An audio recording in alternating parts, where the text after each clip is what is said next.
Men, when a woman is meeting another man, she rarely says the truth outright. Female psychology shows us that cheaters rely on the same tired excuses to cover their tracks, phrases designed to sound innocent while hiding betrayal.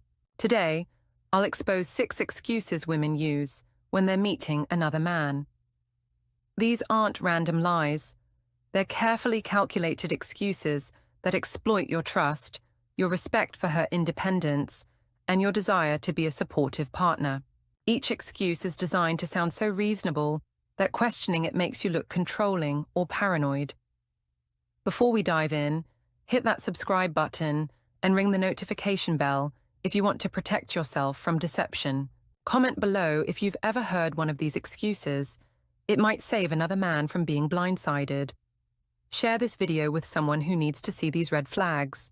Let's break down these 6 cover stories and the female psychology behind why they work so effectively on masculine trust. Excuse 1. It's just a girl's night. This is the classic cover-up that every cheating woman has used at least once. When she's planning to meet another man, she positions it as a harmless night out with female friends. Dinner, drinks, dancing, catching up on life. The psychology behind this excuse is brilliant because it exploits several masculine tendencies. First, most men respect female friendships and don't want to interfere with their wife's social life.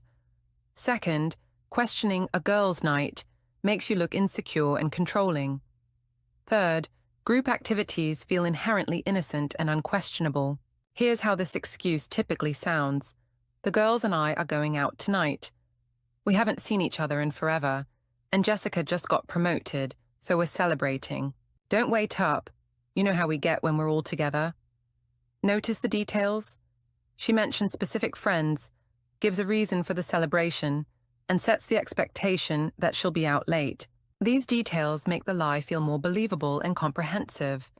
But here's what's really happening. She's either meeting the other man directly, or she's using the group as cover to slip away during the evening. Maybe she shows up to dinner with the girls, takes some photos for social media proof, then claims she's going to the bathroom, but actually meets him at another location. The female psychology here relies on your reluctance to check up on her or call her friends to verify. She knows you won't text Jessica to ask if they're really celebrating a promotion. She's counting on your trust and your desire to avoid looking like a jealous husband. Pay attention to these warning signs. Does she mention specific friends but seem vague about the location? Does she dress more carefully than usual for these girls' nights? Is her phone face down all evening, or does she take it to the bathroom with her? Does she come home later than expected, with stories that don't quite add up? A faithful woman having a genuine girls' night would be happy to share details, would answer her phone when you call, and would invite you to pick her up or meet the group briefly. She wouldn't be secretive about locations or defensive about your casual questions. Excuse 2. I have to stay late at work. Work is perhaps the most believable alibi because it's something that happens regularly in most careers. When she's planning to meet another man, she uses her job as the perfect cover story. Deadlines, meetings, projects, conferences, client dinners. The psychology here is positioning herself as responsible, dedicated, and career-focused while hiding secret plans. This excuse works because most men respect their partner's professional commitments and don't want to interfere with career advancement. Here's how this typically sounds. I have to stay late tonight to finish the Henderson report. My boss needs it first thing tomorrow, and I'm swamped. I'll probably grab dinner at the office and work until 8 or 9. Don't cook for me. She might even text you throughout the evening with updates. Still working, ordering takeout, almost done. These messages create the illusion that she's at her desk when she's actually at dinner with another man. The female psychology relies on several factors. First, work stress is relatable. Everyone has deadlines and demanding bosses. Second, questioning her work commitments makes you look unsupportive of her career. Third, offices are seen as professional environments where nothing inappropriate would happen. But here's the reality. If she's having an affair, her workplace might be exactly where it started. That demanding boss might be the other man.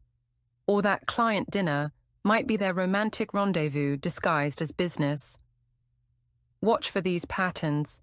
Is she suddenly working late more frequently, especially on the same days each week? Does she seem unusually dressed up for these late work sessions? Is she vague about specific projects or colleagues? Does she come home seeming energized rather than tired after these long days? Here's a key tell. When someone is genuinely working late, they usually complain about it. They're tired, stressed, and eager to get home. If she seems almost excited about these late work sessions, that's a red flag. A woman who's genuinely working late would be transparent about her projects, might complain about the workload, and would appreciate your support. She wouldn't be defensive if you offered to bring her dinner or pick her up. Excuse 3, I'm going to help a friend. This is perhaps the most emotionally manipulative excuse because it positions her as kind, caring, and supportive while making you look selfish for questioning it. She claims a friend needs help, relationship problems, family crisis, moving apartments, emotional support. The psychology behind this excuse is exploiting your respect for loyalty and friendship. She knows you don't want to prevent her from helping someone in need. Questioning this excuse makes you appear unsympathetic and controlling. Here's how it sounds. Sarah is going through a really tough time with her divorce. She needs someone to talk to, and she specifically asked for me. I'm going to take her to dinner and just listen. She's really struggling, and I can't abandon her right now. Notice how she makes herself indispensable to the friend's well-being. She's positioning herself as the only person who can provide this help, making it impossible for you to suggest alternatives without seeming heartless. The female psychology here is particularly cunning because it weaponizes compassion. She's not just lying about where she's going, she's making you complicit in what appears to be an act of kindness. If you object, you're not just being suspicious, you're being cruel to someone who's suffering. But here's what might really be happening. Either this friend crisis is completely fabricated, or she's using a real friend's problems as cover for her own secret meeting.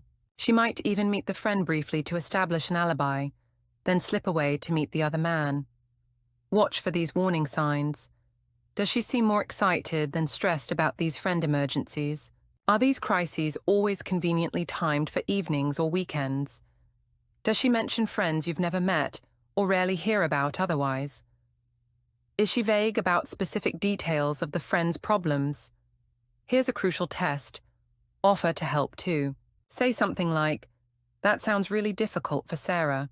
Should we invite her over for dinner instead?" Or, "I could drive you both somewhere if that would help." A woman who's genuinely helping a friend would appreciate your support. A woman who's lying will quickly explain why your involvement wouldn't work. A faithful woman helping a friend in crisis would share appropriate details about the situation, would appreciate your concern, and might even ask for your advice or support in helping. Excuse 4, I just need some me time. This excuse presents her secret meeting as self-care.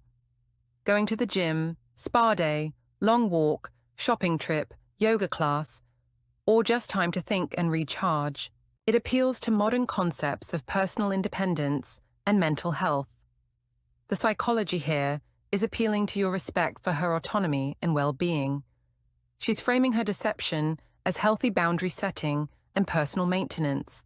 Questioning me time makes you look clingy and unsupportive of her individual growth. Here's how it typically sounds. I've been feeling really stressed lately, and I just need some time to myself to recharge. I'm going to go to that new yoga studio and then maybe walk around the mall for a bit. I need to clear my head and remember who I am outside of work and home responsibilities. She might even add psychological language.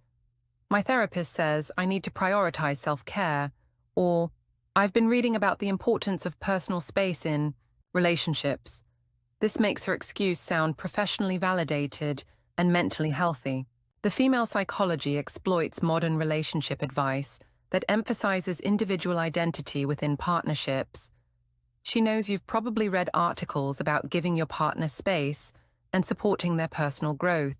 She's weaponizing healthy relationship concepts to hide unhealthy behavior. But here's what's really happening. Her yoga class, might be a coffee date with another man. Her shopping trip might include meeting him at the mall, or her walk to clear her head might be a romantic stroll with someone else. Pay attention to these patterns. Does she seem unusually particular about doing these activities alone? Is she defensive when you offer to join her or suggest alternatives? Does she come back from me time seeming energized in a way that suggests social interaction rather than solitary reflection? Here's a telling sign. Genuine me time usually leaves people feeling peaceful and relaxed. If she comes back from these solo activities seeming giddy, distracted, or unusually talkative about unrelated topics, she might have spent that time with someone else. A woman who genuinely needs alone time would be clear about what kind of space she needs, would appreciate your understanding, and would come back feeling refreshed and reconnected with you. Excuse 5. I'm visiting family. Family becomes the perfect, almost unquestioned cover story because questioning family time makes you look unsupportive and controlling. She claims to be visiting parents, siblings, cousins, or dealing with family obligations that require her presence. The psychology behind this excuse is exploiting your respect for family relationships and obligations. Most men understand that family comes first and don't want to interfere with important family connections. This excuse feels morally unquestionable. Here's how it sounds. My mum called and really needs me to come over. Dad's been difficult lately, and she just needs someone to talk to. You know how family drama can be. I should probably go spend a few hours with her and help her figure things out. She might also use extended family. My cousin is in town unexpectedly, and we haven't seen each other in years. I want to catch up with her before she leaves tomorrow. Or family obligations. I promised my sister I'd help her with wedding planning today.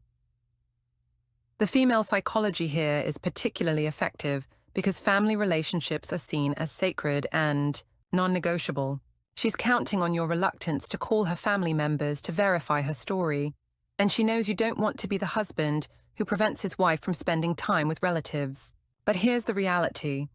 She might be using real family relationships as cover for secret meetings. Maybe she does visit her mother briefly to establish an alibi, then claims she's running errands afterward, but actually meets the other man. Or perhaps these family emergencies are completely fabricated. Watch for these warning signs. Do these family visits happen at convenient times that coincide with when the other man is available? Does she seem unusually dressed up for casual family time? Is she vague about specific family issues or defensive when you ask follow-up questions? Here's a key indicator. Does she invite you to join these family visits? A woman who's genuinely spending time with family would often welcome your company or at least extend the invitation. If she consistently has reasons why you can't or shouldn't come along, that's suspicious.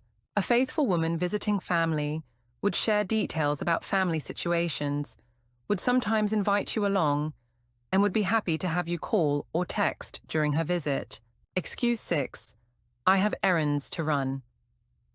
This is perhaps the most insidious excuse because it blends the affair into everyday life, making it feel completely unnoticeable and routine. She claims to be grocery shopping, going to the pharmacy, getting her car serviced, returning items to stores, or handling various mundane tasks. The psychology here is hiding in plain sight. Errands are so boring and routine that they don't trigger suspicion. Who questions a trip to Target or the grocery store? This excuse works because it's the most mundane explanation possible for leaving the house. Here's how it typically sounds. I need to run to the grocery store and pick up a few things for dinner. I also want to stop by CVS for some prescriptions, and I should return that dress I bought last week. I'll probably be gone for a couple of hours. She might even ask if you need anything. Do we need milk? Should I pick up your dry cleaning while I'm out? This additional consideration makes her seem thoughtful and domestic, further disguising her real intentions. The female psychology exploits the mundane nature of household management. She knows you're probably grateful that she's handling these routine tasks, and you're unlikely to question or want to join her for boring errands. It's the perfect cover because it's simultaneously necessary and uninteresting. But here's what might really be happening. She's using these routine trips as opportunities to meet the other man. Maybe she does go to the grocery store, but meets him in the parking lot first. Or she claims to be running multiple errands to justify being gone for several hours, when she's actually spending most of that time with someone else. Pay attention to these patterns. Is she taking longer than usual for simple errands? Does she seem unusually particular about doing these tasks alone when she used to enjoy your company? Is she vague about which stores she's visiting or what she's buying? Here's a crucial tell. Does she come back with the items she claimed to be buying? If she says she's going grocery shopping but returns with only one small bag after being gone for 3 hours, something doesn't add up.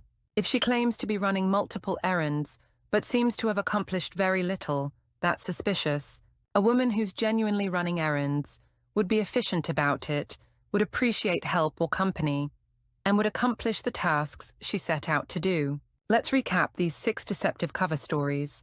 It's just a girl's night. I have to stay late at work. I'm going to help a friend. I just need some me time. I'm visiting family, and I have errands to run. These excuses work because they exploit your trust, your respect for her independence, and your desire to be a supportive partner. Each excuse is carefully designed to sound so reasonable that questioning it makes you look controlling, insecure, or unsympathetic. Remember, the key is not to become paranoid about every explanation your partner gives, but to recognize patterns and pay attention when multiple suspicious behaviors align. A faithful woman will be transparent about her activities, will welcome your involvement when appropriate, and won't be defensive about reasonable questions. Trust your instincts, pay attention to patterns, and remember that you have the right to transparency in your own relationship. Don't let anyone make you feel guilty for noticing when something doesn't add up.